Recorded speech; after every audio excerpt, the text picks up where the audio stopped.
Olá, amigos, tudo bem? Estamos de volta aqui com o programa Pontuando, neste podcast vídeo.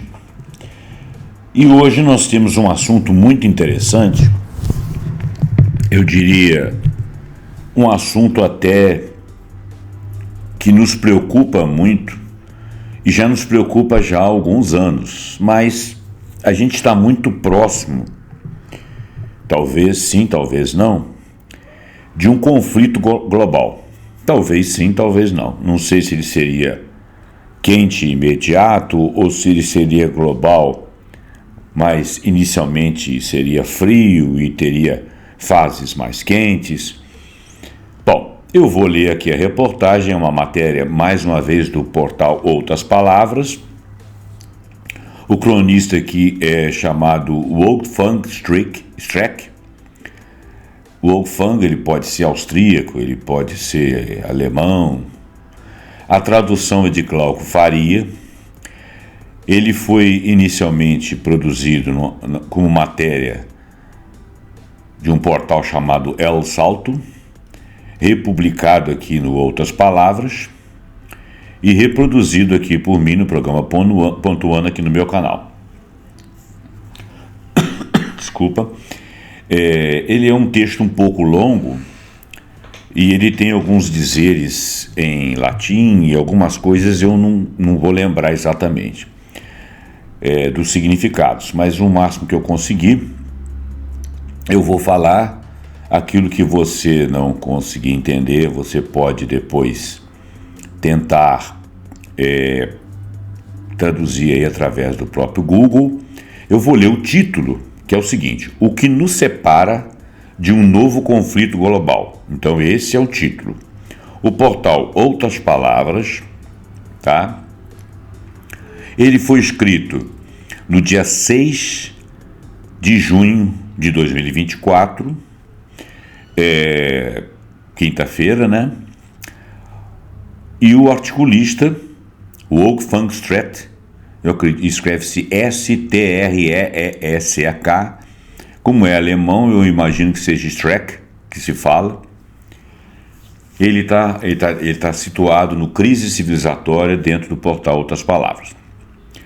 Ele começa assim: o imenso gasto militar dos Estados Unidos já não é comandado mais pela Casa Branca, mas por um enxame de empresas que lucram com a destruição. Seu poder e riqueza produzem um país desigual e ressentido, incapaz de deter projeto das elites.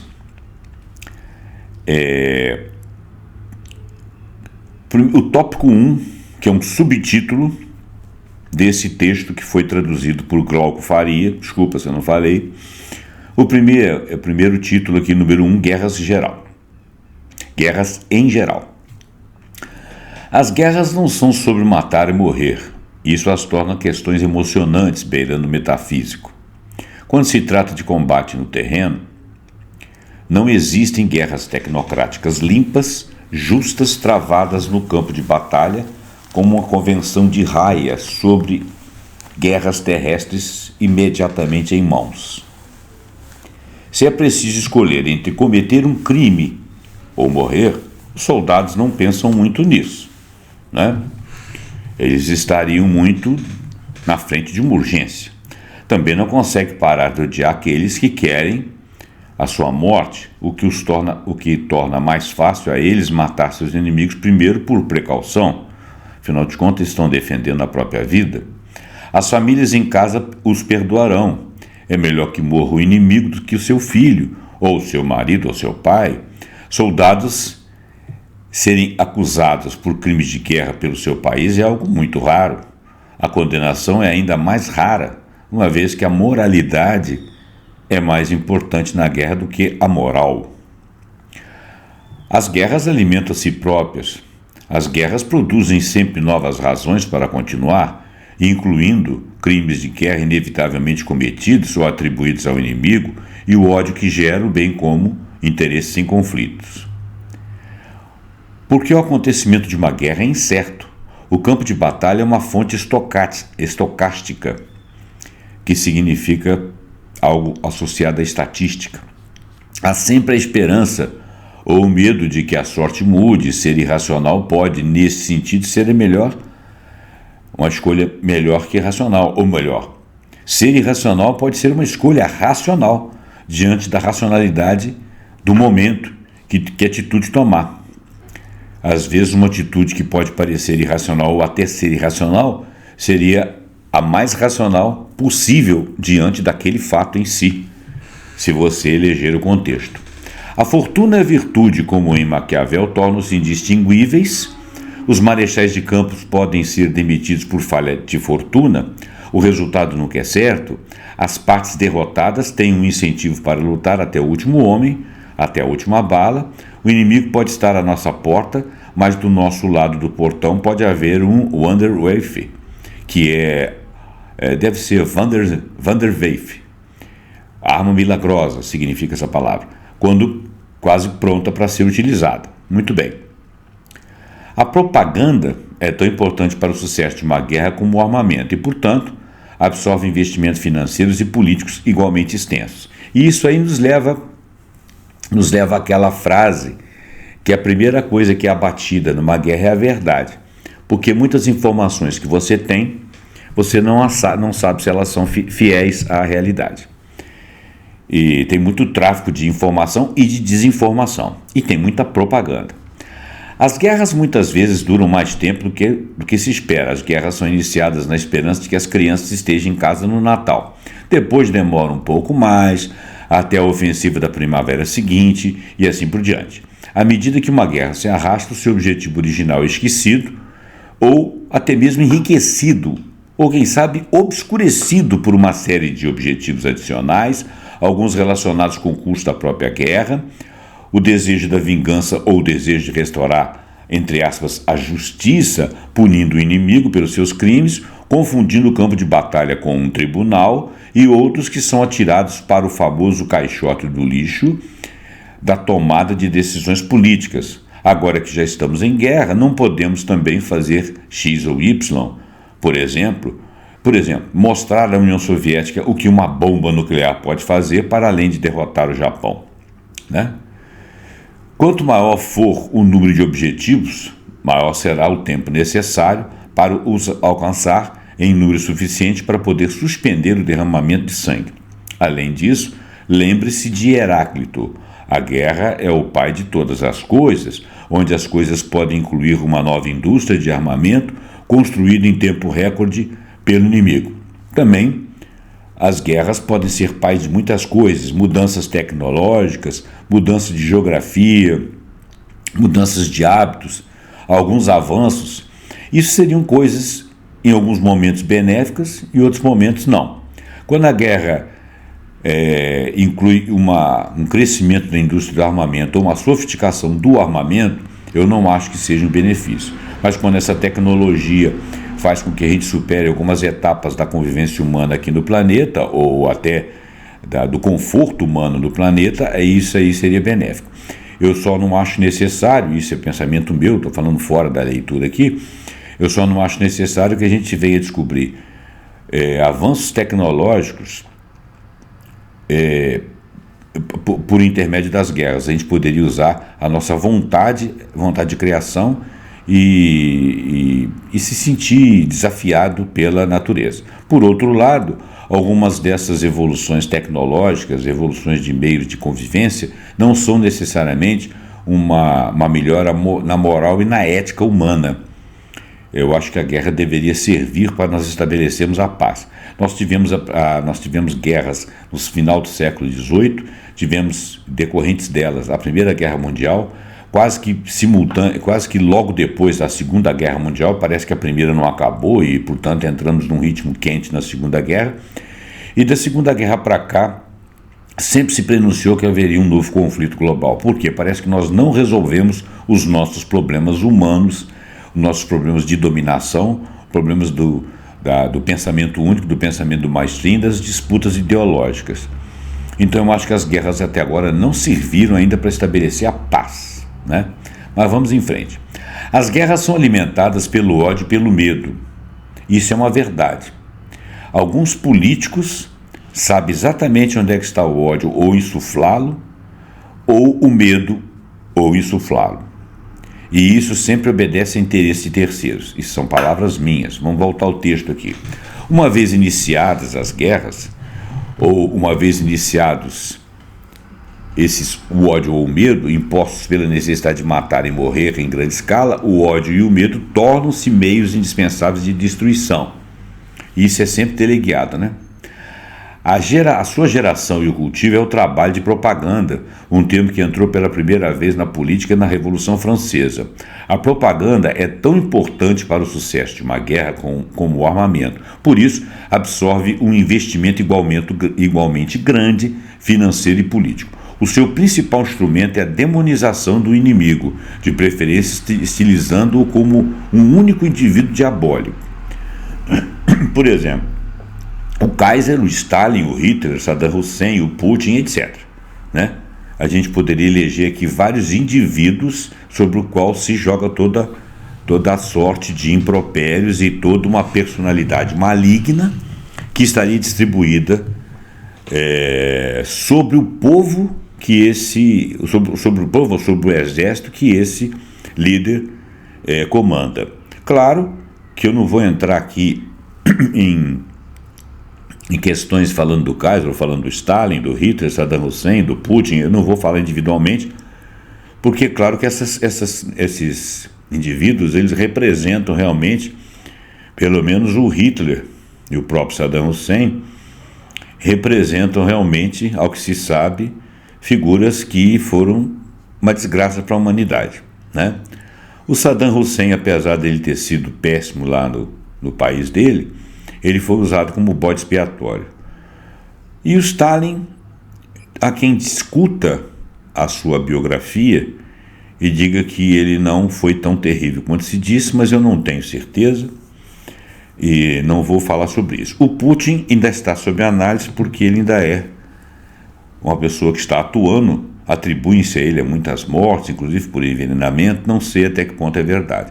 Mas como chefe de Estado, algumas decisões que ele toma são inevitáveis e eu não sei se elas poderiam ser computadas no âmbito de crimes, principalmente quando você suspeita, por exemplo, que ele está sendo provocado para tomar essas decisões e que as decisões que ele toma, uma boa parte das vezes, são ciladas que ele próprio cai. Quando eu digo ele está representando todo um Estado maior e representando seu exército. Portanto, é um pouco complicado a gente raciocinar que é um indivíduo. Por isso que ele está falando que esses líderes são estilizados como um único indivíduo diabólico. O inimigo é estilizado como se fosse um único indivíduo diabólico, como a figura de um Kaiser, um Stalin, um Hitler, um Saddam Hussein, um Putin. Nós poderíamos citar vários outros. Então, eu quis explicar isso aí também em referência às minhas próprias dúvidas com relação à leitura do texto. Então, relendo, o principal instrumento é a demonização do inimigo, de preferência estilizando-o como um único indivíduo diabólico, o Kaiser, Stalin, Hitler, Saddam Hussein, Putin, etc. Um indivíduo simultaneamente louco, sem remorso, absolutamente mau, e que por isso só entende a linguagem do punho, nas palavras de um dos meus professores do liceu, nos anos 50, sobre, entre aspas, o russo. Para justificar guerra em grande escala de um povo contra outro povo, o indivíduo malvado pode ser apresentado como representante do seu povo, ou, de fato, do seu exército, conforme eu já havia falado. Tanto o povo como o exército tendem a ser representados como estando envolvidos na prática de tortura e mutilação de prisioneiros, em particular na violação de mulheres bárbaros, por outras palavras, como com os orques russos e os terroristas do Hamas. Né? Outra vez aqui ele se refere ao Hamas como terrorista e existe uma série de celeumas a respeito dessa terminologia do que se refere ao Hamas. Por quê? Porque o Hamas ele é um grupo que apareceu no seio de uma dominação territorial por parte do Israel sobre o território da Palestina. Parece que ele foi bem-vindo à sua existência para Israel, porque ao existir e reagir a essa ocupação, a forma como ele reagiu, que era a única forma que ele podia reagir, porque eles não são um exército armado, eles não são um Estado que podem comprar armas, etc., e treinar pessoas, ele só pode agir na forma da reação bruta, que é chamada de terrorista. Mas as convenções da ONU dizem que a reação sobre um território dominado por um outro país é uma reação lícita, mesmo que ela seja uma reação brutal, guerreira, vamos dizer assim.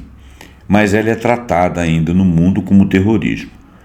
A pergunta é: o que é feito com aquela população dominada, que tem que sair do seu país, que tem que sair do seu local de trabalho, que tem a sua casa destruída, que tem os seus hospitais bombardeados? Uma reação diante disso seria, a palavra mais correta seria terrorismo? Ou o que foi feito em cima dessa população não é também terror? Bom, então vamos deixar isso aí em aberto. Mas na propaganda moderna os inimigos podem fazer a paz porque gostam de cometer crimes de guerra pelo simples prazer de os cometer. Os crimes que cometem não são um meio para um fim específico, mas um fim em si mesmo. Ou o fato de haver guerra deve-se, portanto, apenas à sua loucura. Não há mais pré-história de guerra, ou seja, não existe preâmbulos da guerra, não existe algo anterior à guerra entre eles e nós, do que essa convulsão doentia presente nas suas almas adoecidas, onde reinam apenas as paixões violentas, onde está ausente todo o interesse racional, sobre o qual se poderiam oferecer concessões. Por isso, devemos odiá-los como eles nos odeiam e nos prepararmos para os destruir totalmente, para que não façam o mesmo conosco. Vocês veem que ele está dizendo aqui o maniqueísmo da guerra. Esse maniqueísmo ele funciona parte a parte, porque no momento da inimizade ali, de um ver o outro como inimigo e ver o outro como um detrator, ver o outro como um canalha, um louco, são as partes de lado a lado, pensam assim, demonizam umas às outras. E isso aí dissemina o ambiente de guerra, e a brutalidade e a capacidade de cometer crimes em ambas as partes. Aquele que ganhar a guerra vai passar para a história como o certo, porque ele que vai escrever a história, e vai chamar de crime aquilo que o outro fez, e vice-versa. É claro que existem guerras em que um lado está mais próximo da realidade, um lado está mais próximo de ter sido agredido primeiro, ou de ter sido insuflado a reagir a uma agressão. Essa análise, obviamente, ela teria que ser feita em campo. Porém, ele está falando no ardor do momento ali, né? No fulgor, onde a coisa está operando, ele está falando das sensações e das propagandas parte a parte para mobilizar seus exércitos contra o inimigo, porque o inimigo seria tudo aquilo de mal. É disso que ele está falando. Nenhum programa, nenhum ideal, nenhuma regra, nenhuma conveniência confere o direito de dispor da vida física de outras pessoas, exigir seriamente que as pessoas matem outras pessoas e estejam dispostas a morrer para que o comércio e a indústria dos sobreviventes possa florescer ou para o poder do consumo dos netos possa prosperar, é atroz e é insano. Sim, é verdade, quer dizer, nada disso justifica. Mas quantas vezes essas justificativas acontecem, né? E mais adiante, não há nenhum propósito racional, nenhuma norma, por mais correta que seja, nenhum programa, por mais exemplar que seja, nenhum ideal social, por mais belo que seja, nenhuma legitimidade ou legalidade que possa justificar que as pessoas se matem umas às outras. A única justificativa para a tal aniquilação física da vida humana é a afirmação existencial de sua própria forma de existência contra a negação igualmente existencial dessa forma inimigo existencial, ou seja, aquela que está do outro lado. Ele cita uma palavra alemã aqui, Seinmann-Bigger, Feind, que não pode coexistir conosco da mesma forma que não podemos coexistir com ele. Esse Seinmann-Bigger, Feind, significa essa coisa de lado a lado. Eu não posso coexistir com ele e ele também não pode coexistir comigo. Mesmo uma guerra travada para acabar com todas as guerras não passará no teste. Tais guerras são necessariamente guerras particulares, intensas e desumanas, porque elas devem simultaneamente degradar o inimigo em categorias morais e outras e transformá-lo em um monstro desumano que não deve apenas ser repelido, mas definitivamente destruído, ou seja, não se trata mais apenas de um inimigo que deve ser empurrado para trás de suas fronteiras, mas alguém que deverá ser extinto. Matar o outro ser humano numa guerra, ou vários, ou milhares, é procurar a extinção desse inimigo, não é isso? Vocês veem que o texto é bastante filosófico a respeito de estar em guerra. Ele está dizendo, ele está quase querendo dizer aqui que não se justifica em momento nenhum você estar em guerra, não do alto da nossa evolução no século XXI. Vamos continuar. Em outras palavras, representar o que poderia ser um inimigo não existencial como um inimigo existencial. Fazer isso é a tarefa da propaganda. Disfarçar um conflito de interesses que poderia ser resolvido pela diplomacia como um conflito de vida ou morte entre formas incompatíveis de existência. Eu digo para vocês que neste momento está acontecendo isso, numa guerra que pode vir a ser um conflito global, por interesses particulares de meia dúzia de poderosos. A ideia é que isso contribua para vencer uma guerra ilegítima, fazendo com que ela pareça inevitável. E eu acho que isso está acontecendo agora. Algo que se torna mais tentador quanto mais a guerra se prolonga e quanto mais vidas humanas são sacrificadas. Seguindo Schmitt, que fez aqui uma menção, parece que o escrito de Schmitt é de 1922, seguindo Schmitt, podemos adotar como hipótese nula que, em vez de postular que a guerra é travada entre inimigos existenciais, os inimigos existenciais são criados pela e para a guerra. Olha bem, os inimigos existenciais são criados pela e para a guerra. Quer dizer, quando você define uma comunidade, uma civilização como impossível de coexistir com você, e são inimigos existenciais, eles teriam que ser aniquilados, certo? Muito bom. Muito bem. Número 2 agora, guerras modernas. Bom, então ele filosofou sobre as guerras, agora ele vai falar guerras modernas. Meios de produção, meios de destruição.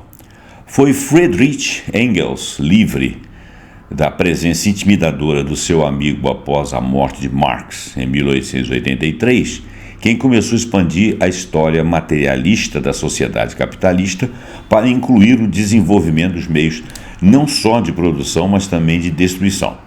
Os meios tecnológicos e sociais da guerra, ditos como os meios tecnológicos e sociais da guerra, também é uma citação aqui de Streck, 2020.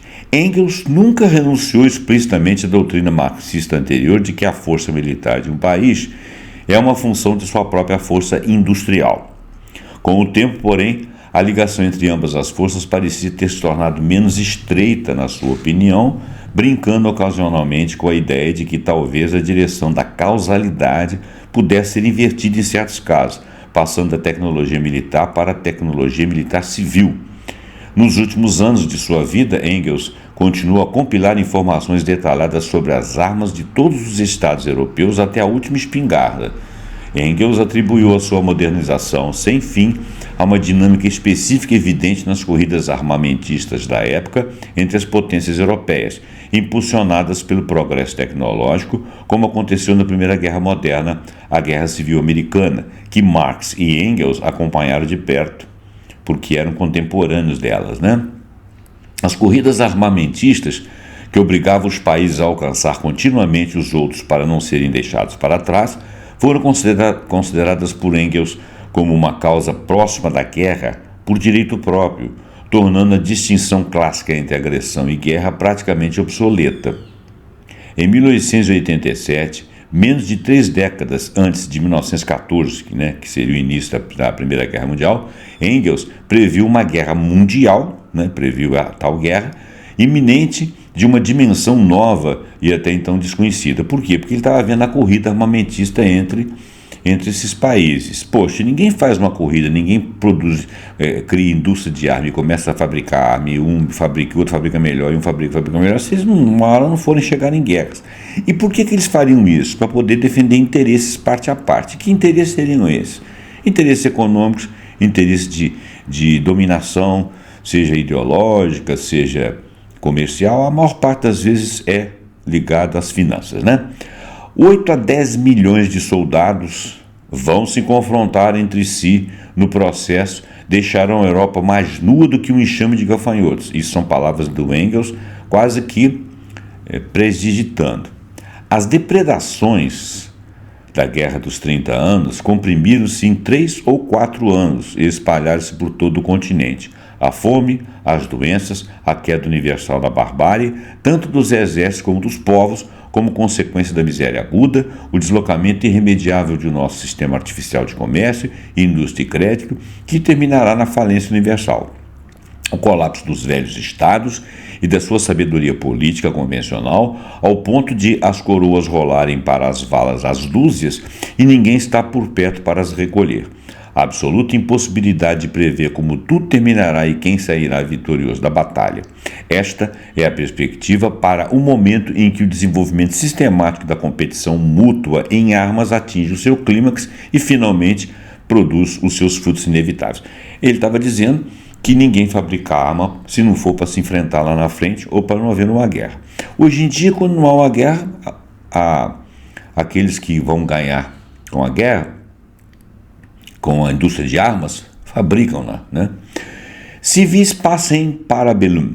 Isso aí eu tive que olhar, que diz o seguinte: se queres paz, prepare-se para a guerra. Durante a Guerra Fria, este foi o lema da indústria de dissuasão ocidental. Desde os think tanks transatlânticos até os comandantes da OTAN para retratar a corrida armamentista da época como forma moderna de pacifismo. Se você quer a paz, prepare-se para a guerra. Foi a tradução que eu disse. Mas era exatamente isso que os romanos tinham em mente. Quando se preparavam para a guerra, prepararam para ir à guerra, mas para vencer a guerra. A paz que a sua preparação iria produzir, a chamada Pax Romana, foi a paz após a conquista. O inimigo derrotado de uma vez por todas. Esta foi a única paz que os romanos, que nunca assinaram tratados de paz, puderam imaginar. Só haverá paz depois que eu conseguir aquilo que eu quero. Ceterum sensum Carthaginem est delendam. Ele está dizendo aqui que é certo que a Cartagena deve desaparecer. Então, ceterum sensu Carthaginem est delendam, destruído, não pacificado, ou seja, independente dele conseguir chegar até um certo ponto e poder parar, algum general disse: é certo que ela deverá cair definitivamente, ser destruída e não pacificada. Não vamos fazer um acordo de paz, dizer: olha, está tudo bem, agora nós estamos em paz porque eu já te venci. Não, nós vamos acabar com você, né? Porque assim fica melhor para nós.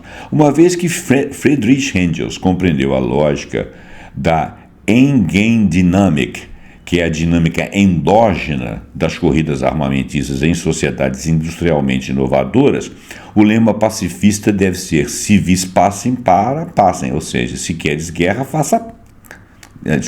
se quer a paz, faça a paz. Lembremos que Parabellum foi o nome da pistola utilizada pelo exército e pela polícia alemã desde 1908 até o final da Segunda Guerra Mundial. Parabellum era: faça a guerra. Hoje, a relação entre a guerra e a economia parece assumir uma forma diferente no contexto da luta dos governos contra a estagnação econômica. Isso é uma verdade, vamos lendo. Tecnologia e estrutura social. Note-se que o colapso civilizacional que Engels previu não foi causado por uma crise econômica, mas por uma corrida armamentista que saiu do controle de uma classe política incompetente. Note-se também que a guerra que deu origem a este colapso foi muito maior, especialmente para o proletariado, do que a pior crise capitalista inimaginável àquela altura. A culpa era do Estado ou da comunidade de Estados, não da economia capitalista. E o futuro dos que estivessem vivos seria decidido, sobretudo, não pelo ciclo econômico ou pela queda de taxa de lucros, mas por um teste de força militar. Engels, que podemos dizer ter sido o primeiro a experimentar uma sociologia da tecnologia, havia muito se interessava pela forma como os diferentes tipos de armas afetavam a organização dos exércitos, a divisão do trabalho no local do trabalho.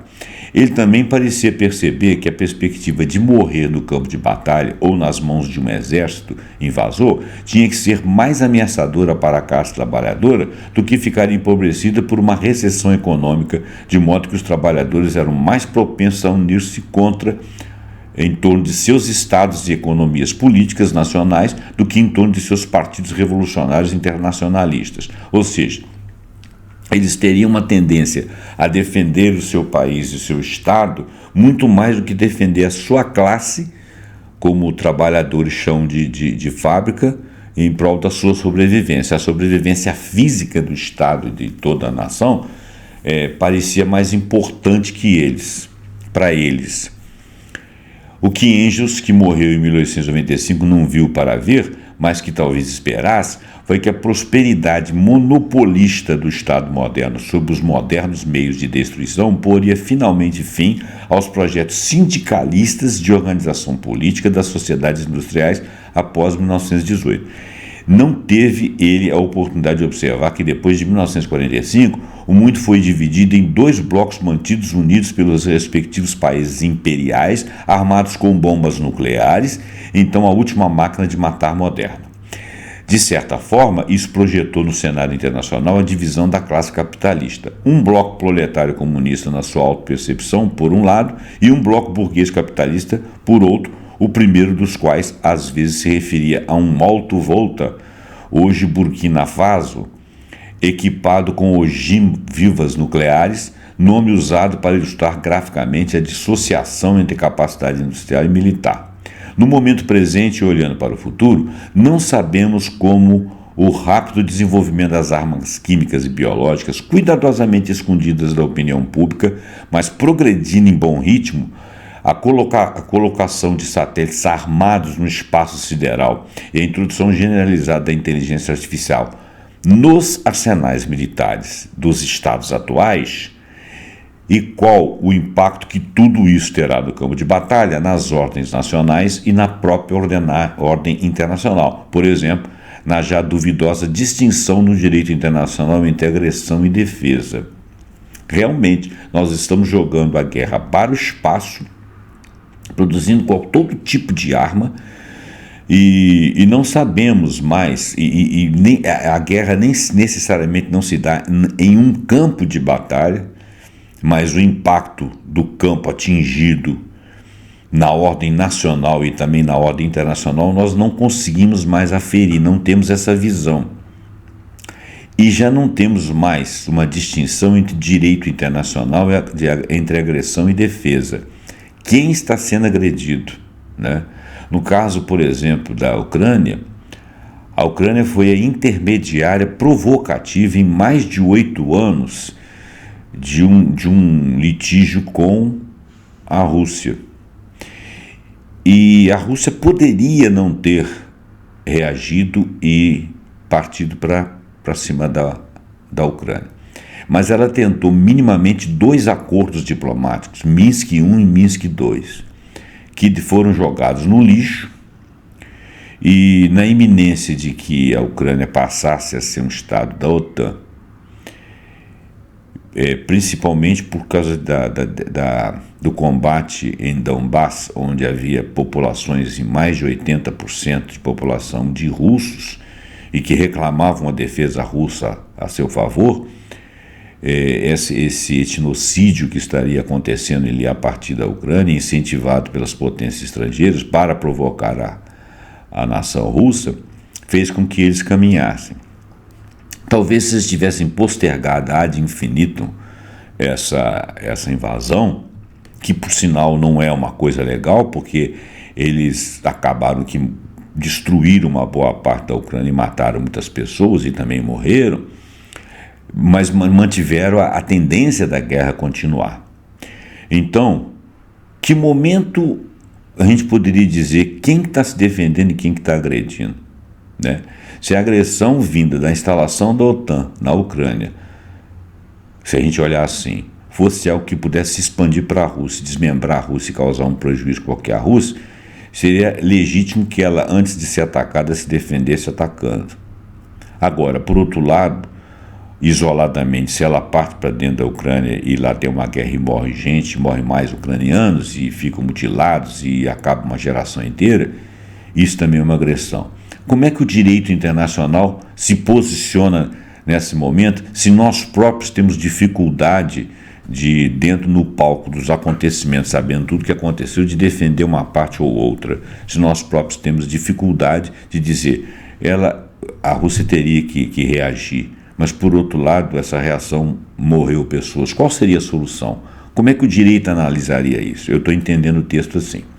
Nas 3 décadas, desde a dissolução da União Soviética, não houve um único dia em que os Estados Unidos não estivessem em guerra em algum lugar do mundo, isso é verdade. Guerra e economia.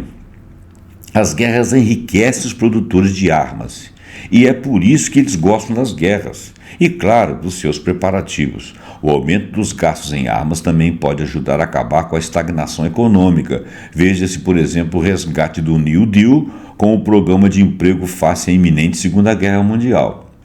É por isso que a esquerda há muito suspeita que os países travaram guerras para beneficiar sua indústria armamentista e não inversamente, que a indústria armamentista beneficiou o país.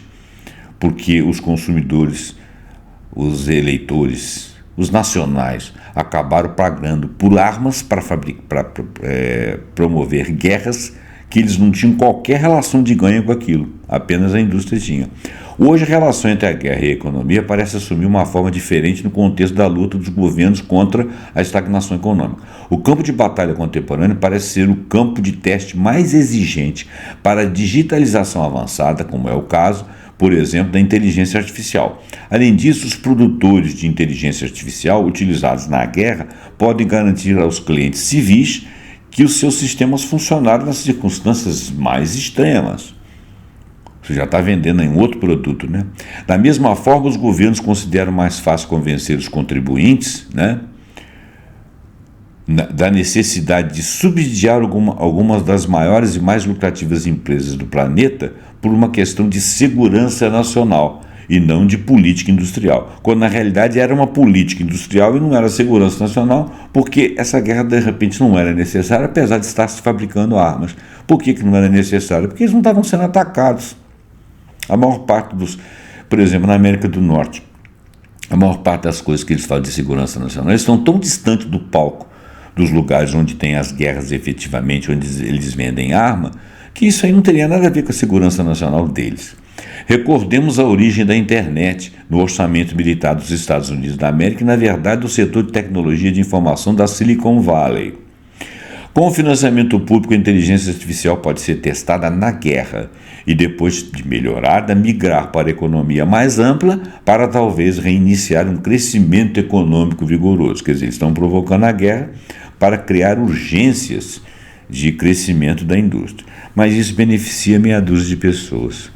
Os benefícios da alta tecnologia, eles são incríveis, mas poderiam ter sido feitos de outra forma, né? Sem mortes. Terceiro ponto aqui, guerras globais. Defesa.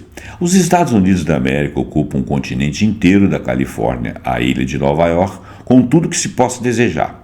Faz fronteira com 2 oceanos, o Pacífico e o Atlântico, e com 2 países, o Canadá e o México, dos quais seu vizinho do norte é praticamente o seu 51º estado, né? Porque os canadenses querem votar até no presidente americano, devido a um alinhamento esplêndido, né? Enquanto seu vizinho do sul está firmemente sob seu controle militar e econômico, que é o México. Para efeitos práticos, devido ao seu tamanho e localização, o território dos Estados Unidos não pode ser invadido, claro, nem pode, desde a invenção da defesa antimíssil, ser atacado do exterior, claro também, porque as Américas são praticamente ilhas, estão distantes do palco de onde as coisas acontecem. Contudo, em vez de confiar sua segurança nacional à milícia bem ordenada da sua Guarda Nacional, os Estados Unidos, em nítido contraste com sua imunidade geográfica, mantêm um enorme estabelecimento militar muito acima de qualquer necessidade defensiva inimaginável. Uma situação que não acabou de todo com a Guerra Fria, muito pelo contrário. Ao contrário, eu diria.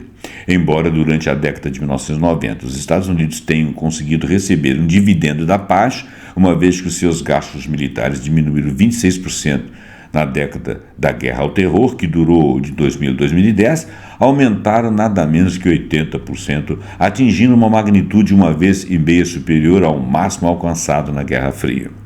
Depois de um declínio durante a presidência Obama, esse valor aumentou novamente em cerca de 100 bilhões de dólares por ano entre 2017 e 2022. Durante todo o período, os gastos militares dos Estados Unidos superaram em muitos de seus principais rivais, China e Rússia. Em 2010, eram 18 vezes os gastos da Rússia e 6 vezes os gastos da China.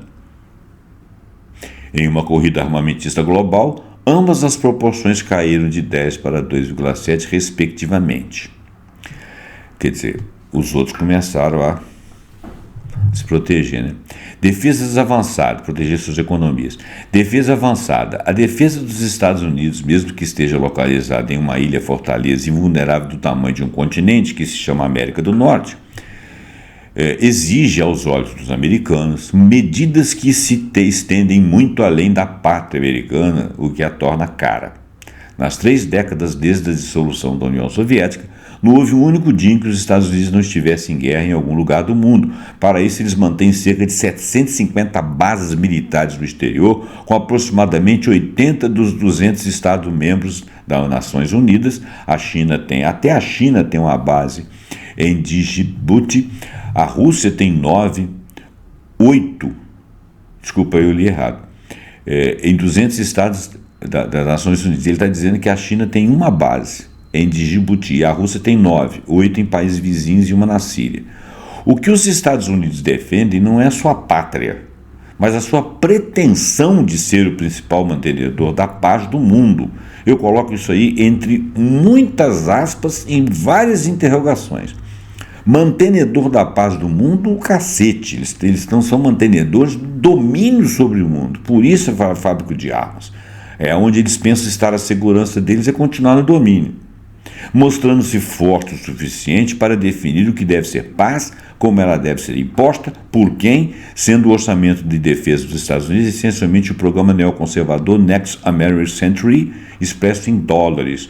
Os gastos vinculados às Forças Armadas dos Estados Unidos em 2024 chegarão a cerca de US$ 1,5 trilhão de dólares, ou aproximadamente 12 mil dólares por domicílio, se somarmos os gastos diretos do Pentágono, os orçamentos da CIA e de outras agências de inteligência, o orçamento da administração de veteranos, o programa de armas nucleares do Departamento de Energia e Ajuda Externa, entre aspas, e vinculado às Forças Armadas do Departamento de Estado, como com Israel, e outros itens orçamentários relacionados a, entre aspas, segurança. Irresponsabilidade inveterada. Um título aqui. Embora os Estados Unidos possam e tenham perdido várias guerras no exterior nas últimas décadas, do Vietnã em diante, isso não os afeta em nada, dadas as suas condições geográficas. Após a derrota dos Estados Unidos do Iraque, uma frota de navios de guerra iraquianos não apareceu na baía de Chase Peak, a caminho de Washington, D.C., para exigir a extradição do criminoso de guerra George W. Bush, com a intenção de entregá-lo ao Tribunal Penal Internacional em Haia. Nada disso aconteceu. Essa realidade torna fácil para os Estados Unidos conduzir seus assuntos internacionais com despreocupação errática, o que é perigoso para os outros, mas não para o próprio país. Os governos dos Estados Unidos podem se dar ao luxo de cometer erros em assuntos externos sem medo e punição, e é por isso que os Estados Unidos da América sempre podem se retirar com total despreocupação de lugares como Afeganistão e da Líbia, onde seus projetos de construção de nações fracassaram, deixando a população local e seus vizinhos limparem a bagunça causada por essa negligência criminosa. Vou discordar dele aqui numa coisa. Os americanos não perderam nenhuma guerra. Eles não estavam lá para ganhar, estavam lá para destruir, submeter e deixar uma poça desorganizada atrás de si, porque isso facilitava seu domínio. O desnorteio das populações, acabar com a economia, deixar todo mundo atônito e não ter ninguém querendo entrar lá para dentro para fazer alguma coisa, porque você teria que reconstruir um país.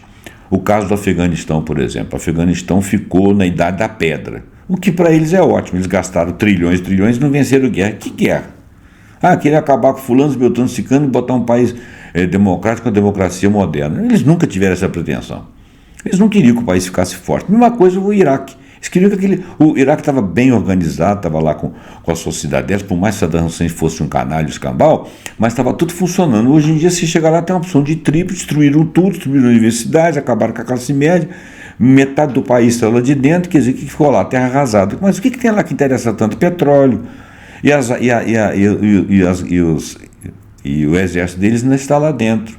Como é o caso da Coreia. A Coreia evoluiu, a Coreia do Norte não, a Coreia do Sul sim, mas eles mantêm ali o armistício entre as duas, sem terem terminado a guerra, com tropas americanas lá dentro. Por quê? Domínio, porque tem a China ali do lado. Eles não querem vencer guerra nenhuma. Essa não é a política, né? No caso da Líbia, destruir a Líbia, que era um país que estava evoluindo, por causa de quê? Por causa de petróleo, por causa de água. Porque o pretenso chamado ditador Muammar Gaddafi queria e estava chefiando várias nações para criarem uma moeda para acabar com o swap. E para acabar com o swap tudo em dólar, né? Você vai vender para o país vizinho, você tem que comprar dólar, dá para o seu país vizinho trocar dólar no dinheiro nacional para poder ter ganho. Então, quer dizer, só tinha uma moeda, né? Só tinha uma língua financeira para falar, que era o dólar. Eles queriam criar um posto de moedas. Caiu o primeiro Saddam Hussein, que teve também essa ideia, caiu em segundo lugar a Líbia, que teve essa ideia. O problema da Líbia é que a Líbia era muito bem posicionada, tinha 1,5 trilhão de reservas em dólar, o Saddam Hussein tinha comprado propriedades, times de futebol na França e outros lugares da Europa. 85% da população estava dentro da universidade e ele estava mantendo cursos para poder criar cursos de nível superior em vários outros estados, pago pelo Estado, com saúde pública, tudo muito bonitinho. Então esse camarada era um exemplo daquilo que é um país que estava caminhando para um socialismo. E ele já tinha sido associado à União Soviética. Como a União Soviética saiu, ele ficou sem costas quentes, mas o país dele estava funcionando. Foram lá e destruíram tudo, porque o país dele funcionando e ele tendo dado certo e o povo gostando dele, o que iria acontecer? Ele seria uma liderança da qual se esperava alguma posição interessante. E a posição dele foi: para que eu preciso do dólar? Só que ele não tinha força suficiente para fazer isso. A China tem. A China é grande, a China tem armamento, a China tem uma economia pujante. A Líbia era um país pequenérrimo, incrustado na África. Acabou, né? Ele acabou. Então, não vencer a guerra da Líbia. Claro que da Líbia, claro que venceram. Eles destruíram a Líbia, saíram de lá sem dominá-la. Não precisava de dominar, o negócio era destruir. Esse é o meu raciocínio, você pode discordar de mim. Vamos lá.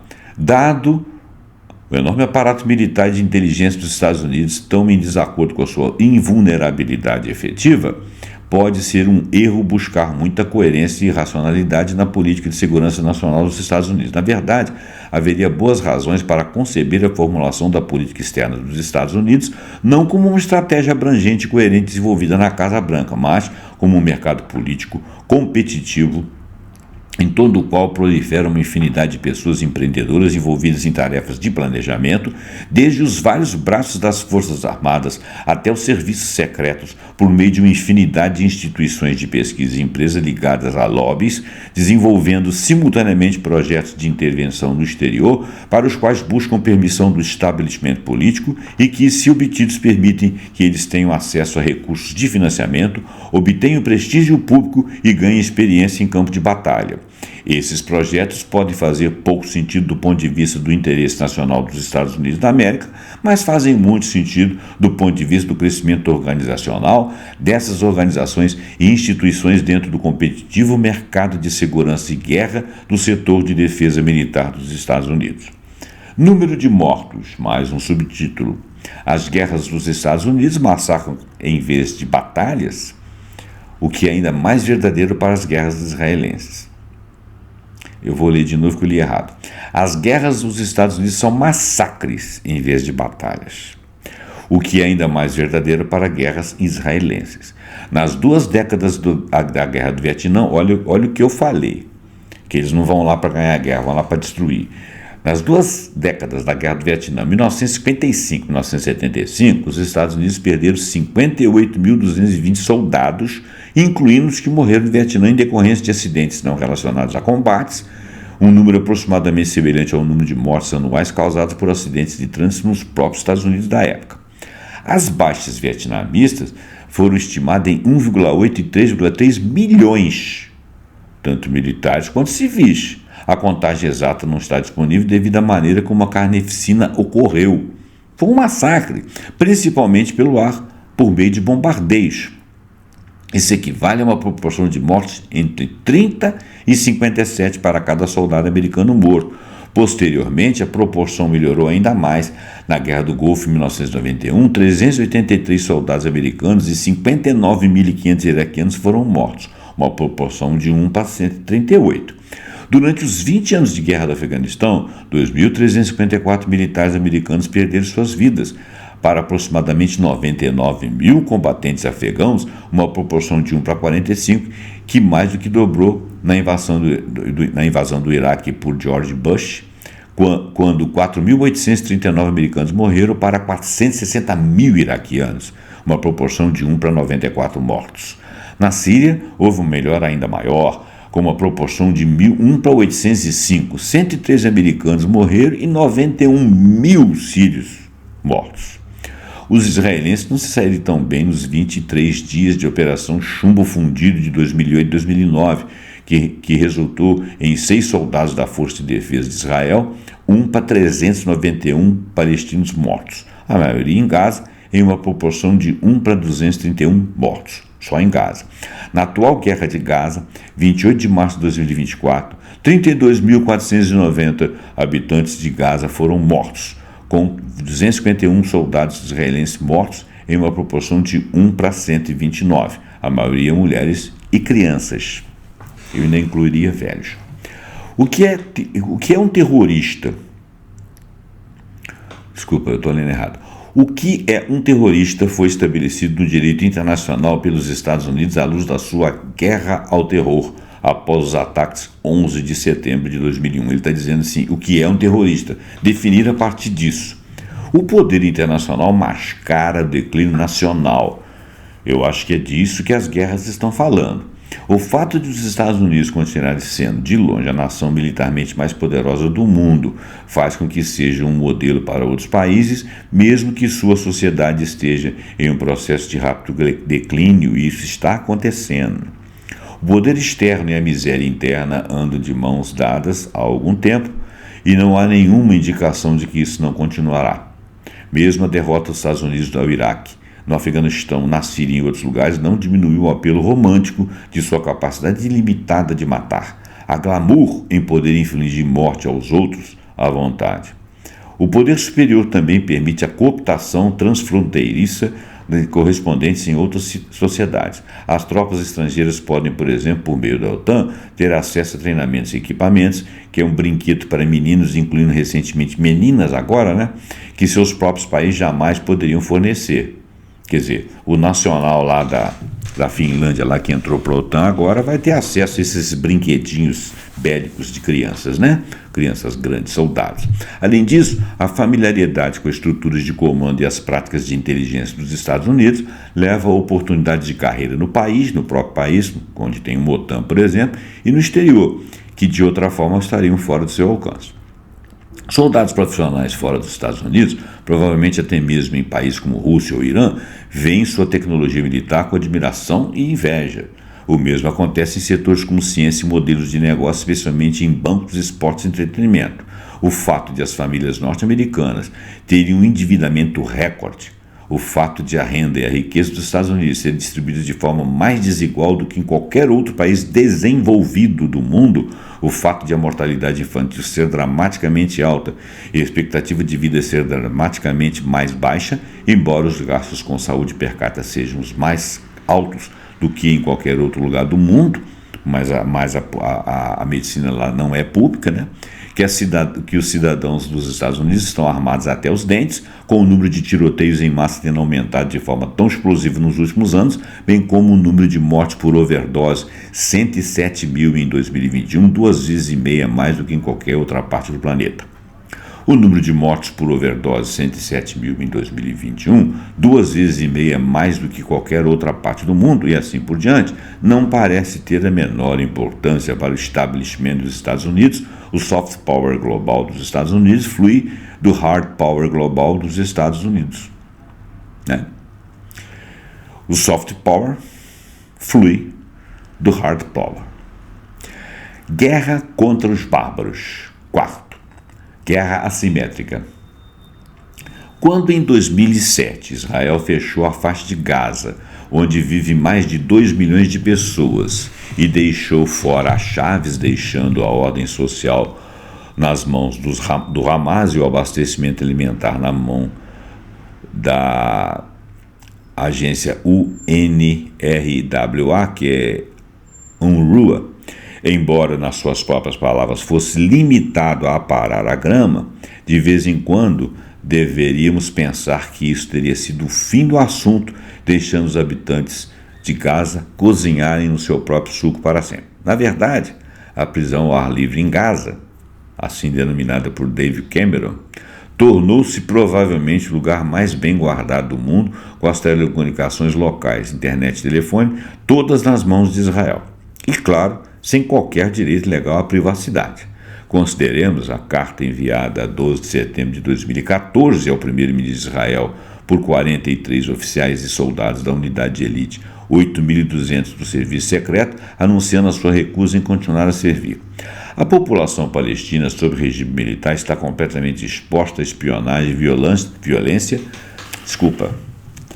A população palestina sob regime militar está completamente exposta a espionagem e vigilância por parte da inteligência israelita. As informações coletadas e armazenadas são usadas para perseguição política e para criar divisões dentro da sociedade palestina, recrutando colaboradores e desencadeando comportamentos de partes da sociedade palestina contra si própria. A inteligência permite o controle contínuo sobre milhões de pessoas por meio da vigilância e invasão próximas e intrusivas na maioria das áreas da vida. Bom, isso estava acontecendo, eles agora não têm sequer aparato, sequer casa. Mas então, a potência ocupante, Israel no caso, infinitamente mais bem equipada com tecnologia de vigilância do que qualquer outra potência conhecida na história, aparentemente não notou ou, de qualquer forma, não tomou providências quanto aos preparativos para a fuga da prisão em 7 de outubro de 2023, aparentemente tão cruel e sangrenta quanto são as fugas de prisão? Esses preparativos devem estar em andamento há anos. A construção de redes de túneis, o treinamento de dezenas de milhares de combatentes dispostos a morrer, chamados terroristas na terminologia adotada pelos Estados Unidos e pela União, muitos dos quais, se acreditarmos nas autoridades israelenses, ainda devem estar vivos depois de meio ano de bombardeio implacável. Será que estão mesmo? Talvez as vantagens militares da superioridade tecnológica tenham seus limites, fazendo com que aqueles que as desfrutam se tornem excessivamente confiantes e possam ser derrotados pela capacidade dos seres humanos demonstrarem em outros casos também de sobreviver nas circunstâncias mais desesperadoras, no caso presente, aparentemente evitando os meios tecnológicos mais sofisticados de vigilância por meio das notas escritas à mão que circulam clandestinamente por carteiros humanos. Quando encurralados os bárbaros, entre aspas, ou seja, os guerrilheiros que não dispõem das mais recentes tecnologias ocidentais, podem ser inventivos, onde, por exemplo, os habitantes de Gaza conseguem os mísseis que continuam a disparar contra Israel através da linha de demarcação, quase todos interceptados pelo Iron Dome de Israel, mas aparentemente úteis para o moral e autoimagem dos habitantes de Gaza como parte ativa na guerra. A resposta é que os projéteis que israelenses vêm disparando contra a faixa de Gaza há anos e que agora foram lançados contra Gaza de forma avassaladora, supostamente os mais sofisticados do planeta, têm uma taxa de erro de 10 a 15%. São esses mísseis que falharam, que os combatentes do Hamas pegam, reciclam, retornam ao seu local de origem, ou seja, reenviam contra Israel. Baixa tecnologia e alta tecnologia. Quando a terra precisa ser tomada, as guerras devem ser travadas a pé, com alta tecnologia ou não. Hoje em dia, a apropriação de terras parece ter menos a ver com dominar outros povos e mais com matá-los ou expulsá-los para que as próprias pessoas possam se estabelecer na terra, como em Gaza ou na Ucrânia. Isso também pode ser uma resposta à tentativa de implantação de forças militares na vizinhança, o glacis de um império por outro. Eu não sei o que significa glacis, tá, gente? Em ambos os casos, pode haver uma guerra terrestre à moda antiga, anacrônica à primeira vista, com dois exércitos de homens, em sua maioria proletários, que se enfrentam e se mutilam ou se matam nas trincheiras para serem celebrados como heróis por seus governos, pela mídia nacional e por suas famílias.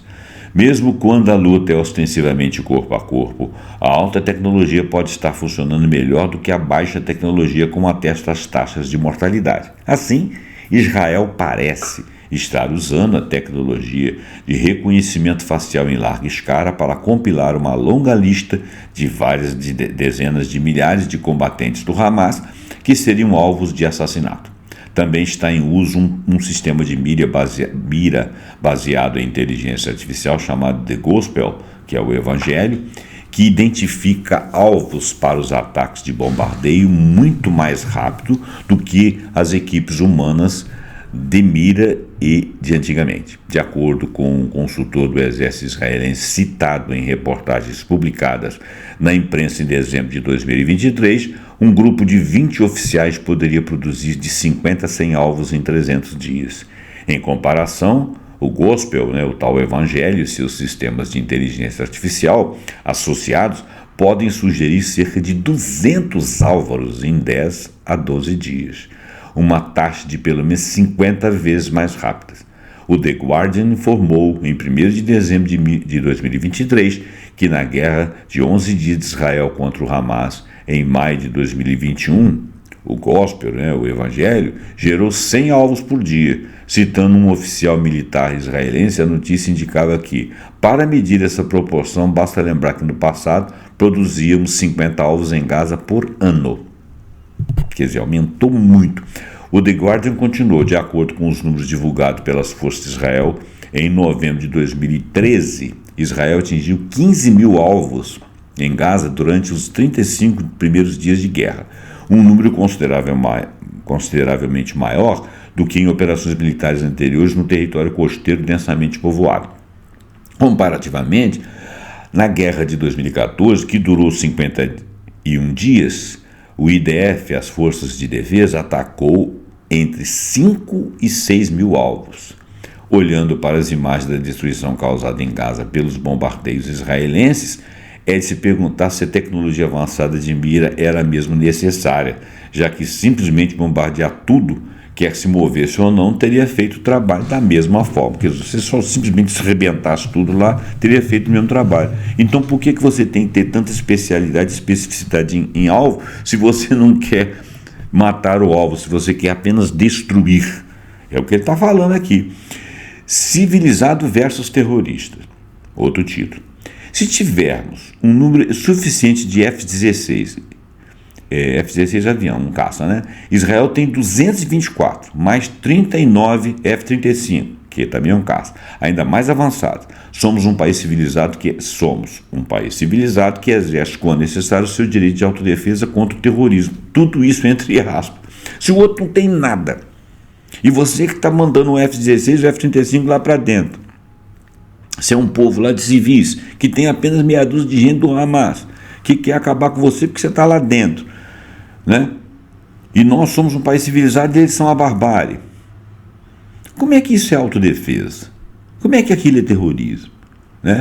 Se não tem nem F-16 nem F-35, ou mesmo se não tem qualquer avião de combate, como o Hamas recorre para a sua autodefesa, as facas ou a um nível um pouco mais avançado, as armas, isso faz de si um terrorista. O que é um terrorista foi estabelecido no direito internacional pelos Estados Unidos na sequência de sua guerra ao terror. Eu vou fazer guerra ao terror. Mas quem que é terrorista? Fulano, Beltrano e Ciclano. Ou melhor, terrorista é aquele cara que faz isso, ou seja, aquele que se opõe quando eu quero dar um tapa na cara dele, quando eu quero pisar nele, quando eu quero dominá-lo, né? Então, a guerra ao terror, após os atentados de 11 de setembro de 2001, os terroristas não têm direito à autodefesa, são párias da comunidade internacional, dos países civilizados e podem, por isso, ser encarcerados em Guantánamo até o fim de seus dias, sem julgamento. Do mesmo modo, a prática israelense de aparar a grama em Gaza, que dura uma década, nunca foi considerada terrorista, porque, ao contrário da fuga de prisão de Gaza em 7 de outubro, foi levada a cabo com caças F-16. Se os habitantes de Gaza estivessem na posse de um número competitivo de caças F-16, essa fuga da prisão nunca teria ocorrido. No entanto, ninguém estava disposto a lhes vender. Aparar a grama, entre aspas, era a gíria do governo israelense para designar o assassinato ocasional de habitantes de Gaza selecionados. A grama ainda estava crescendo. Através de bombardeios aéreos seletivos, indivíduos identificados pelos serviços secretos israelenses como potenciais líderes de uma eventual revolta contra o regime de ocupação em Gaza.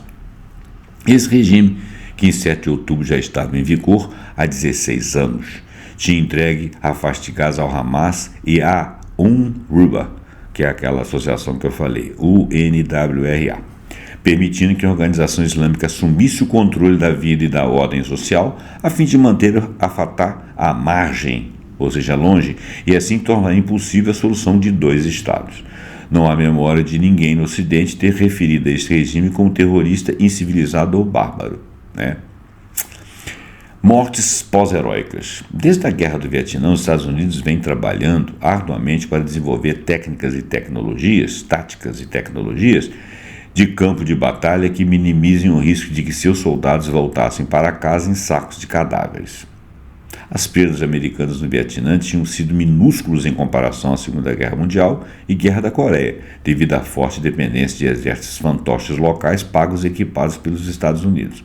No entanto, muitos dos mortos eram recrutas. Posteriormente, os Estados Unidos aboliram essencialmente a conscrição, seguidos mais ou menos repetidamente pelos seus aliados europeus. Logo, porém, até os soldados profissionais mortos nas guerras se tornaram um risco político a ser evitado.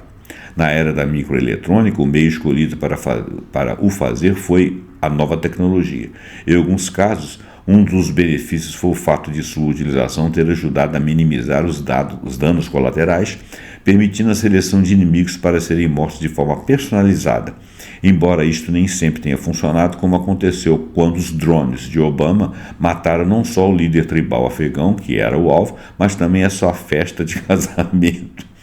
Durante algum tempo, o Info-Entretenimento Político patrocinou discussões sobre a situação de operadores de drones que trabalhavam com os seus ecrãs e joysticks nos Estados Unidos para eliminar malfeitores individuais ou planejadores do mal por meio de mísseis Hellfire.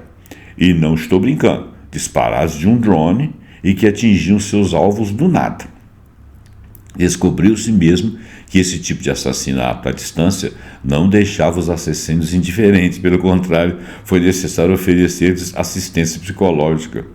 Também se debateu a ética ou a falta de ética de travar uma guerra com sistemas de armas não tripulados guiados por inteligência artificial, talvez entre Estados Unidos e a China, ou a Microsoft e a Huawei, facilmente transmitida numa ou noutra televisão por assinatura.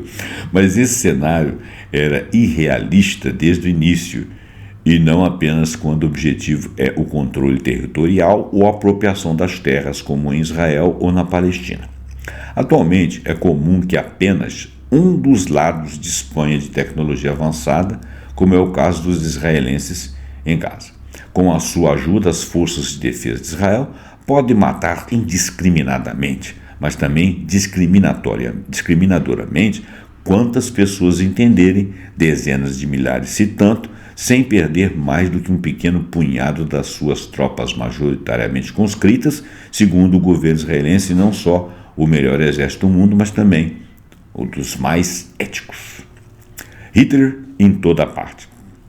Um modelo de guerras modernas, como cruzadas morais, é a Segunda Guerra Mundial, na qual a Alemanha de Adolf Hitler são apresentados como inimigo prototípico.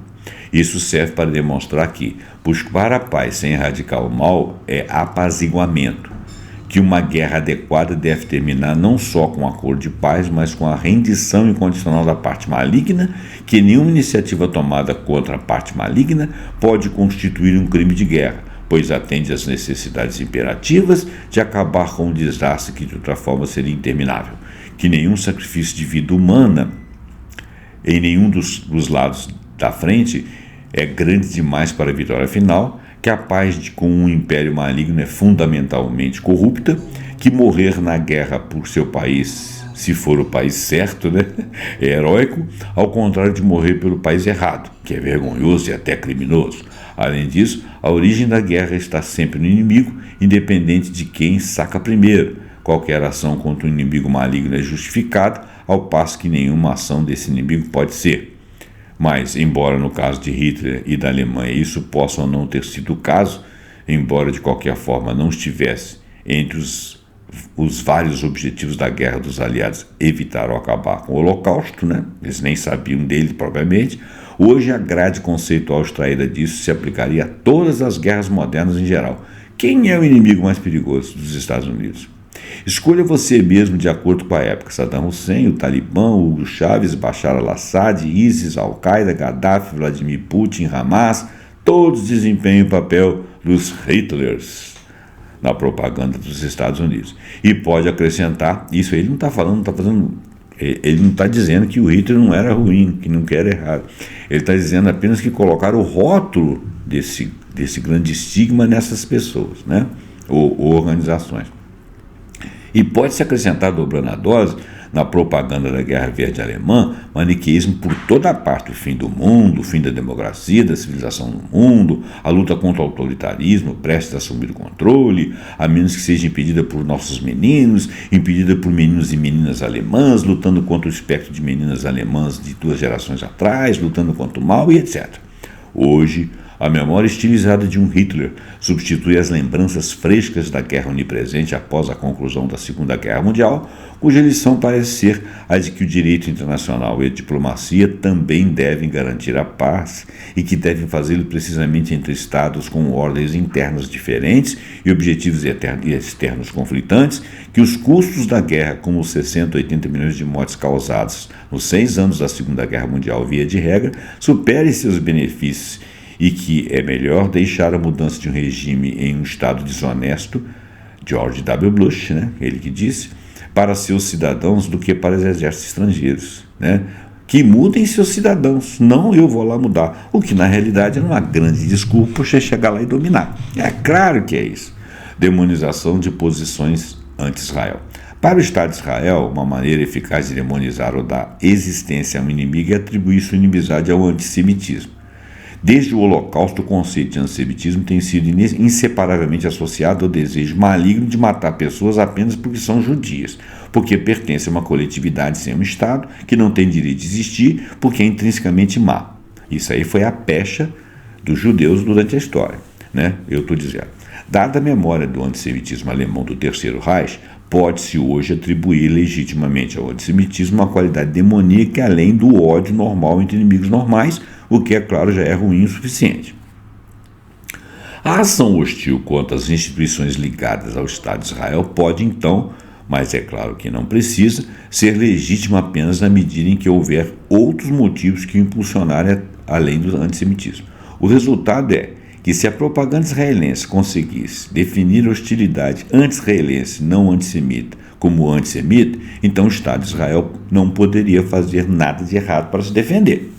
Portanto, deve ser tentador para o Estado de Israel e seu governo rotular todos os seus inimigos indiscriminadamente como antissemitas, como um modelo de comunicação estratégica mais ou menos justificado por estar em guerra, que é o que Israel vem fazendo há décadas. Isso efetivamente eliminaria a distinção entre antissemitismo e anti-israelismo, ajudado pelo fato de que Israel se define não apenas como um Estado, mas explicitamente como um Estado judeu, que na verdade é o Estado judeu.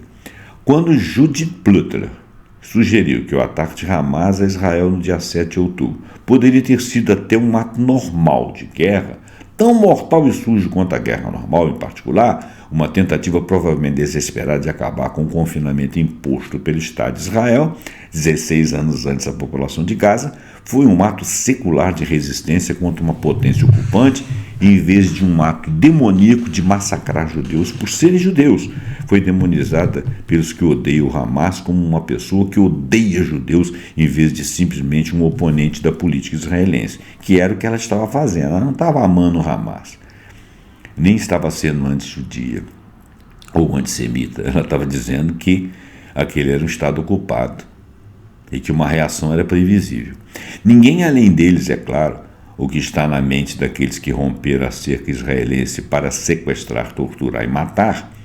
Na verdade, tudo o que sabemos é o que as autoridades militares israelenses nos disseram em uma comunicação inevitavelmente estratégica.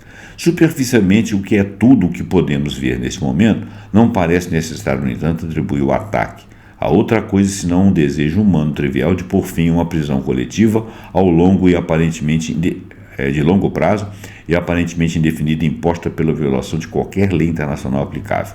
Nas palavras de Butler, isso tornaria a ação anti-israelense e não antissemita, sendo o anti-israelismo mais do que suficiente para explicá-lo e não sendo apenas necessário recorrer ao antissemitismo segundo o senso comum. Guerras boas e guerras ruins, né? As guerras pós-modernas, especialmente apoiadas pelos verdes, têm como objetivo erradicar o mal, abolir impérios malignos e promover a justiça global, e não apenas garantir a paz. Isso era diferente nas primeiras décadas após a Segunda Guerra Mundial, quando a guerra era considerada um mal maior do que a injustiça, uma posição mantida por um tempo, até mesmo pelos Estados Unidos durante a presidência de Eisenhower e nos últimos anos da presidência de Kennedy. Agora, em nome do deve-se proteger, muitas vezes estendido ao dever de abolir o autoritarismo e substituí-lo pela democracia, as razões idealistas para ir à guerra voltaram. Agora existe a paz maligna, que pode ser mais maligna do que a própria guerra. Um dos problemas é que as nações pequenas e fracas não podem cumprir o dever de melhorar o mundo, somente as grandes e poderosas têm os meios de destruição necessários. Entretanto, essas nações não podem lidar com todas as injustiças do mundo ao mesmo tempo e, portanto, precisam ser seletivas e, da mesma forma, têm interesses diferentes que vão além da proteção dos fracos em prol da justiça global. Portanto, precisam definir prioridades em sua política nacional e, assim, escolher entre casos de injustiça autoritária a serem corrigidos, bem como entre a meta de fazer justiça e outras metas menos universalistas. Os países pequenos que buscam justiça global, para o qual dependem de países maiores, devem levar isso em consideração. Além disso, no mundo real, a luta contra a injustiça, em que há benefícios a serem obtidos por aqueles que lutam por justiça, tenderá a ter procedência sobre a luta contra a injustiça, que não tem o que poderia ser chamado de dividendo de justiça para aqueles que lutam por justiça. Além disso, considerando os recursos da propaganda moderna, parece fato viável, especialmente em estados democráticos, disfarçar uma guerra egoísta como uma guerra travada pelo interesse geral, o que não é verdade mesmo.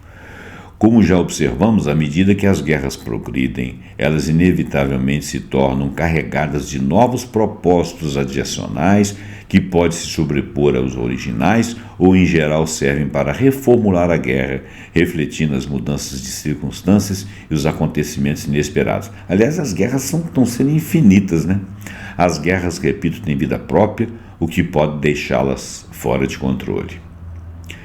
Kriegsschuld, eu não sei se essa palavra é alemão, mas ela significa culpa de guerra.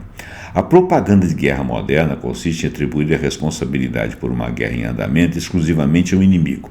O método escolhido para isso é isolar a guerra da sua história, fazendo com que sua história comece como um movimento recente do outro lado, situado o mais próximo possível do momento em que a guerra começou, cortando-se assim a sequência de interações que a precederam. Isso é fato, por exemplo, se você analisar os embates que são travados historicamente entre a Ucrânia e a Rússia, porque os momentos atuais foram aproveitamentos de tensões anteriores. Eu não vou falar aqui porque o vídeo já está ficando muito longo. As pressões estatais e sociais devem, então, proibir a menção ao contexto histórico da guerra como uma ação social, um contexto que geralmente foi moldado pelas ações de mais de uma das partes envolvidas nessa guerra. Na Alemanha, essa referência à história é chamada de Relativierung, que é relativização, compartilhando com outros a culpa do inimigo pela eclosão da guerra. Mencionar os esforços dos Estados Unidos e da OTAN para incluir a Ucrânia no Ocidente, entre aspas, enquanto se recusa a negociar garantias de segurança com a vizinha Rússia, facilmente alcança o status de Putinek, ou seja, servo de Putin, ou Putin-Verskeber, simpatizante de Putin. Da mesma forma, colocar a fuga da prisão do Hamas 7 de outubro e o massacre associado aos cidadãos israelenses no contexto do regime de prisão a céu aberto de Israel, na faixa de Gaza, ou no massacre de Sabra e Shatila em 1982, temos de suportar uma vasta gama de diagnósticos de antissemitismo de vários órgãos públicos e privados encarregados de monitorar o antissemitismo. Da mesma forma, na Alemanha, é um tabu poderoso sugerir que a ascensão nazista ao poder em 1933 e, consequentemente, o início da Segunda Guerra Mundial na Alemanha 6 anos mais tarde poderia ter sido devida a qualquer outra coisa, além da depravação do povo alemão, como, por exemplo, os tratados de Versalhes, como Keynes apontou em 1919, e a ocupação do Ruhr em 1923, ou o regime de reparações de guerra. Guerras legítimas. De acordo com a Carta da ONU, todos os membros devem resolver suas controvérsias por meios pacíficos, de modo que a paz e a segurança internacionais e a justiça sejam ameaçadas. Mais especificamente, as partes em controvérsias cuja persistência possa pôr em risco a manutenção da paz e da segurança internacionais deverão, em primeiro lugar, buscar solução por meio de negociação, inquérito, mediação, conciliação, arbitragem, solução judicial, recurso a agências ou acordos regionais ou outros meios pacíficos de sua escolha. Por que não se considera isso? Porque existe uma intenção efetiva de perpetuar guerras. As guerras incentivam as pessoas a conceberem as nações holisticamente como indivíduos, atribuindo a elas propriedades como heroísmo ou covardia. É difícil determinar se uma guerra é justa ou não, dada a variedade de teorias sobre o assunto. O que podemos dizer é que, como interações sociais apaixonadas, as guerras tendem a ultrapassar seu objetivo original, justo ou injusto, ao serem encarregadas de causas adicionais, derivadas da sua conduta como tal, ódio, desejo de vingança ou de tentativas oportunistas de acertar contas antigas não relacionadas aos motivos originais da guerra. A Guerra do Golfo de 1991 foi travada por uma coalizão de 41 países reunidos e liderados pelos Estados Unidos sob o mandato do Conselho de Segurança Nacional das Nações Unidas. Conselho de Segurança das Nações Unidas, num breve momento histórico em que a China e a Rússia estavam prestes a se juntar ao Ocidente. Nunca permitiram, né? Que estava se expandindo para incluir os demais. Naquela época, o Japão e a Alemanha estavam prosperamente caminhando na economia, especialmente como concorrentes dos Estados Unidos, foram obrigados a pagar pela expedição, a qual declararam que não poderiam aderir de acordo com os termos das constituições pós-guerras impostas pelos próprios Estados Unidos. George Bush pai, como comandante-chefe das Nações Unidas, permaneceu dentro do mandato da ONU e se absteve de entrar no Iraque e derrubar Saddam Hussein, algo que ele poderia facilmente ter feito. Mas por que ele não fez, né? Isso não terminou bem, pois a demonstração de disciplina legal de Bush não foi apreciada por seus eleitores americanos. Ele tinha que ter entrado lá e acabado com Saddam Hussein. O que eles não sabiam é que isso aí era uma manobra para eles destruírem todo o Iraque durante 12 anos e a invasão vir depois com o filho dele, quando já tivesse terra arrasada, seria muito mais fácil de submeter aquele povo. É óbvio. Bom, as guerras incentivam as pessoas a conceber as nações holisticamente como indivíduos, atribuindo a elas propriedades como heroísmo ou covardia, aquele título que ele disse lá em cima. Um país que entrega armas pesadas à Ucrânia, de acordo com o presidente francês, demonstra bravura, enquanto o país que prefere não entregar mísseis de cruzeiro de longo alcance a um governo tão confiável e prudente quanto o governo ucraniano é um covarde. O significado mais próximo de coragem nesse caso pode ser a disposição de assumir riscos sobre os quais os covardes, nas palavras de Bart Leby, o escriba, o escriba, diriam: prefiro não. Na guerra, que, como já foi dito, é sobre morrer, uma coisa que deve ser absolutamente importante é a distribuição dos riscos, não apenas entre países, mas também dentro dos países. A distribuição entre aqueles que assumem o risco e aqueles que têm de arcar com as consequências. Com o avanço dos verdes ao poder estatal na Alemanha, a arte diplomática de fazer as pazes com os vizinhos desagradáveis, cultivada pela geração pós-Segunda Guerra Mundial, deu lugar à arte militar de disseminar a democracia. Agora, os vizinhos desagradáveis devem ser substituídos por vizinhos agradáveis. Entrar em guerra contra o autoritarismo e pela democracia tornou-se moralmente superior a viver e deixar viver, o que está associado a uma nova assertividade moral derivada de um profundo senso de superioridade moral do seu próprio modo de vida em relação aos dos outros, uma superioridade validada por aqueles que têm de viver sob regimes imorais, e espero que um regime moral seja finalmente trazido a eles. Quando o território precisa ser conquistado e mantido, a guerra se torna sangrenta e aqueles que matam e aqueles que são mortos precisam se olhar nos olhos. O pessoal preferido para essas tarefas hoje em dia são os guerreiros por procuração e os mercenários. Os primeiros são os exércitos regulares dos estados presentes no campo de batalha, apoiados militar e financeiramente na retaguarda pelos estados aliados, que dão as ordens nas operações de guerra. Os segundos são legionários estrangeiros ou funcionários de empresas privadas de guerra. Uma excrescência isso. Exemplos disso são a Blackwater nos Estados Unidos e até certo ponto a Companhia Wagner na Rússia, que não são subcontratadas para fornecimento flexível de formas de violência complementares às das Forças Armadas Nacionais. Eu falei não são, elas são subcontratadas. A guerra por procuração tem sido há muito tempo o modo preferido de intervenção externa dos Estados Unidos, enquanto a privatização da matança por meio da terceirização no mercado da violência parece estar avançando rapidamente. Gente, isso é uma coisa inominável. O uso de assassinos contratados em suas várias formas é fundamental para a militância maniqueísta dos verdes. Na Europa Ocidental, onde começaram como pacifistas, eles foram os primeiros a exigir a abolição do alistamento militar, o que conseguiram auxiliados tanto pelo tipo de paz internacional, que agora considero imoral, quanto pelo aumento da demanda por habilidades provocada pelos avanços da tecnologia militar.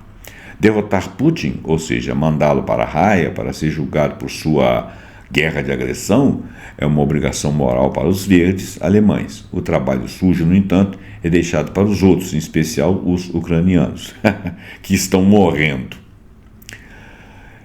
Entrar em guerra contra um inimigo presumivelmente existencial pode ajudar a recuperar algo parecido com a unidade social e uma sociedade dividida, independentemente do que nos separa, viveremos ou morreremos juntos, ascendendo e caindo por nossos valores compartilhados. Diante do inimigo, lembramos o que temos em comum em vez daquilo que nos divide. As jovens mulheres dos verdes parecem ser, no mínimo, tão militantes quanto os velhos homens de caqui, talvez também porque aqueles mais queridos em seus corações políticos sejam poupados da viagem aos campos de extermínio. Bom, ele está falando aqui agora do que está acontecendo dentro da Alemanha. A Alemanha foi particularmente prejudicada com a guerra da Ucrânia. Eu não vou estender mais a leitura, eu acho que tudo que havia de ser lido aqui foi até excessivamente lido. Eu agradeço pela sua atenção. Passe esse vídeo para frente, ele ficou muito longo, você tem que assistir ele com calma, eu tive que ler depressa em alguns momentos, nem sempre o texto é muito fácil de entender, de reproduzir, mas eu agradeço a sua atenção, espero que você tenha gostado. Se você tiver alguma dúvida, deixa aí no seu comentário. Se você tiver alguma contribuição da mesma forma, curte, compartilha, dá seu like, né?